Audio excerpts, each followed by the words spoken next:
Poucas unidades militares têm uma reputação tão ruim quanto os pretorianos, a guarda dos imperadores de Roma, sua privilegiada e muitas vezes petulante escolta que cobravam muito mais do que os legionários, e serviram menos tempo.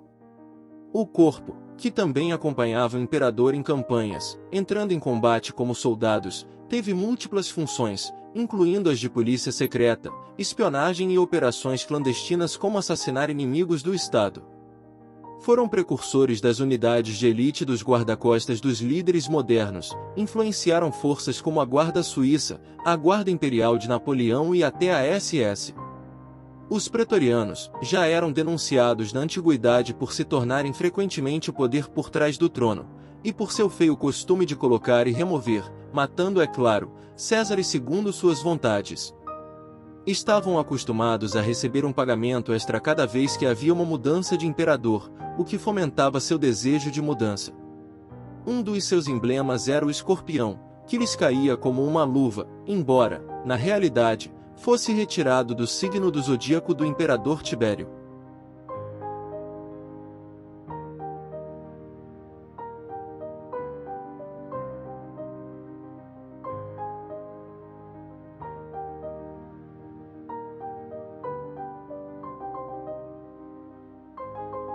Seu orgulho se viu alimentando pela consciência de seu peso irresistível. Foram ensinados a perceber os vícios de seus senhores com um desdém comum, e a evitar o temor reverencial em relação a seus mestres, que só a distância e o mistério podem preservar. Em suas fileiras militaram alguns dos nomes mais detestáveis da história romana, verdadeiros sinônimos de traição, despotismo, crueldade e infâmia, como Cássio Quéria, Sejano, Tigelino ou Plauciano, que chegou, dizem, a castrar uma centena de cidadãos nobres, de origem senatorial, para que sua filha Plausila pudesse ser atendida por eunucos, o que já era um capricho. As carreiras dos líderes dos pretorianos foram muito prósperas, o próprio Plauciano foi sogro do imperador Caracalla, e alguns até alcançaram o trono, como Macrino e Felipe, o árabe, que antes de imperadores foram prefeitos do pretório, ou seja, comandantes da guarda. A indignidade dos mais conhecidos não deve nos fazer esquecer que havia pretorianos decentes, e que vários de seus comandantes supremos morreram em campanha à frente de suas tropas, como o prefeito Cornélio Fusco, morto em combate contra os dácios enquanto servia a Domiciano. Para rastrear a história do famoso corpo, que permaneceu ativo por 340 anos, desde a era republicana até ser dissolvido por Constantino após a Batalha da Ponte Milvia em 312, em que apoiaram seu rival Magêncio. E para esclarecer em que medida merecia sua terrível reputação, precisamos falar de onde vem a fama obscura dos pretorianos, e por que eles nos fascinam tanto. E a resposta é simples. Eles eram perigosos. Eles sempre estavam perto do centro do poder. Sua reputação ruim é realmente justificada? Você poderia comprá-los, mas quando os imperadores eram bons e tinham grande prestígio, os pretorianos se comportavam. Foi sobretudo nos casos de imperadores incompetentes ou vulneráveis que os pretorianos cobriram as lacunas com sua ambição e tornaram-se fazedores de reis. O autoexílio de Tibério em Capri, o desastroso reinado de Calígula e por aí vai. Eles foram uma das forças mais poderosas da história de Roma e grande parte dessa força deve ser atribuída a imperadores que deixaram muito a desejar. Isso fazia distinção entre os soldados da guarda, que na grande maioria, eram geralmente leais a seus imperadores. A guarda pretoriana, de uma maneira ou de outra, era como um vulcão adormecido que ameaçava entrar em erupção quando as circunstâncias permitiam.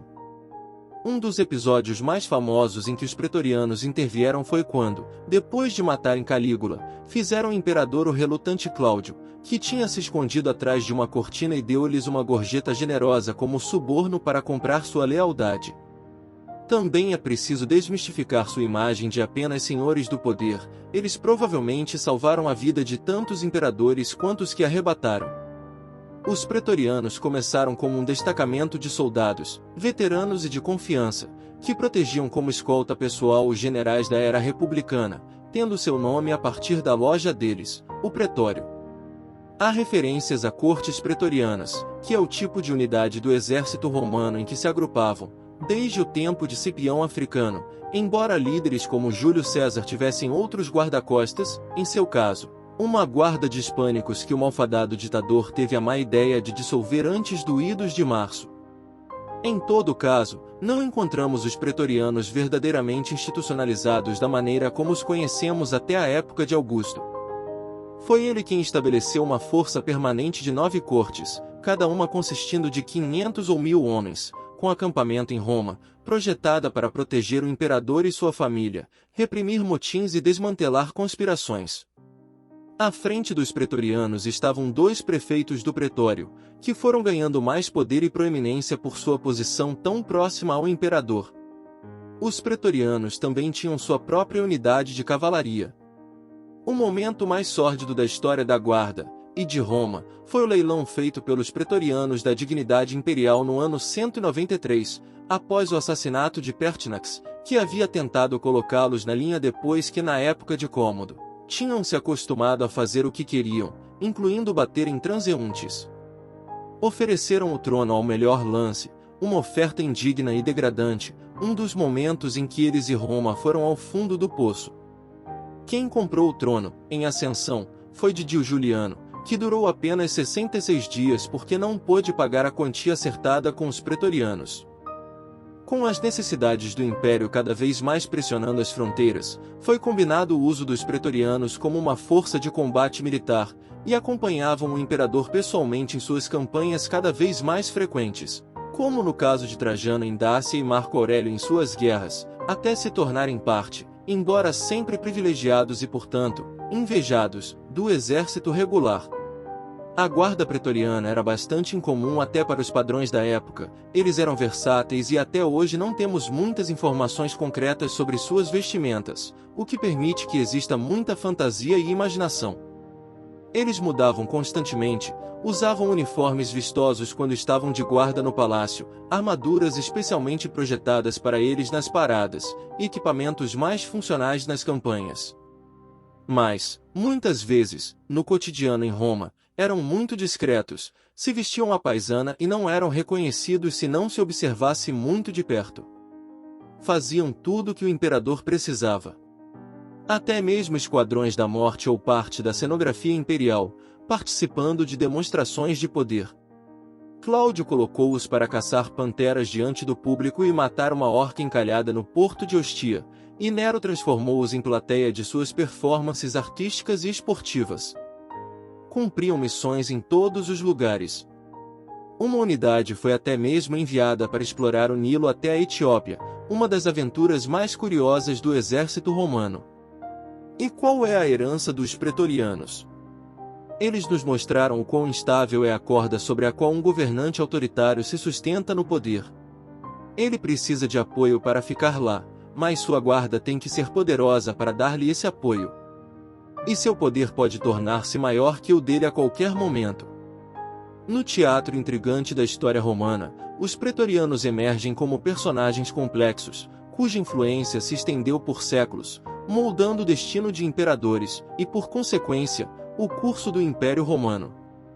Sua reputação sombria como guardiões do poder imperial reflete uma dualidade intrigante, servos leais ou maestros de intrigas palacianas.